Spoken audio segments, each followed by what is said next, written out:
ബസ്സിനുള്ളിൽ വെച്ച് ലൈംഗികാതിക്രമം നടത്തിയെന്ന ആരോപണത്തിനു പിന്നാലെ യുവാവ് ജീവനൊടുക്കിയ സംഭവത്തിൽ വീഡിയോ ചിത്രീകരിച്ച യുവതി ഒളിവിൽ പോയതായി സൂചന.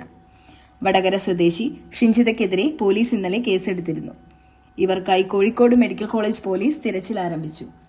മരിച്ച ഗോവിന്ദാപുരം സ്വദേശിയായ ദീപകിന്റെ അമ്മയുടെ പരാതിയിൽ ആത്മഹത്യാ പ്രേരണ കുറ്റം ചുമത്തി ഇവർക്കെതിരെ പുതിയ എഫ്ഐആർ രജിസ്റ്റർ ചെയ്തിരുന്നു.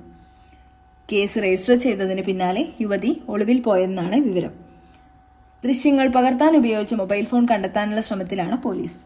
ഇതിനൊപ്പം യുവതിയുടെ ഇൻസ്റ്റാഗ്രാം അക്കൗണ്ട് വിവരങ്ങൾ ശേഖരിക്കാൻ സൈബർ പോലീസിന്റെ സഹായവും തേടിയിട്ടുണ്ട്.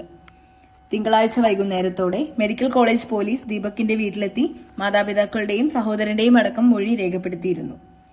ആരോപണം വ്യാജമാണെന്നും തനിക്ക് മനോവിഷമം ഉണ്ടായി എന്നും മകൻ സൂചിപ്പിച്ചിരുന്നുവെന്നും ദീപകിന്റെ മാതാപിതാക്കൾ പോലീസിന് മൊഴി നൽകിയിരുന്നു. സോഷ്യൽ മീഡിയയിൽ വിമർശനം ശക്തമായതോടെ യുവതി തന്റെ ഫേസ്ബുക്ക്, ഇൻസ്റ്റാഗ്രാം അക്കൗണ്ടുകൾ നീക്കം ചെയ്തിരിക്കുകയാണ്. സംഭവത്തിൽ ഉത്തരമേഖല DIG നേരിട്ട് അന്വേഷണം നടത്തണമെന്ന് സംസ്ഥാന മനുഷ്യാവകാശ കമ്മീഷൻ ഉത്തരവിട്ടു. ഒരാഴ്ചക്കകം അന്വേഷണ റിപ്പോർട്ട് സമർപ്പിക്കാനാണ് നിർദ്ദേശം. ബസ് യാത്രക്കിടെയുണ്ടായ സംഭവം വടകര പോലീസിനെ അറിയിച്ചിരുന്നതായി യുവതി അവകാശപ്പെട്ടിരുന്നു. എന്നാൽ ഇങ്ങനെയൊരു പരാതി ലഭിച്ചിട്ടില്ലെന്ന് വടകര ഇൻസ്പെക്ടർ വ്യക്തമാക്കിയതോടെ യുവതിയുടെ വാദം പൊളിഞ്ഞു.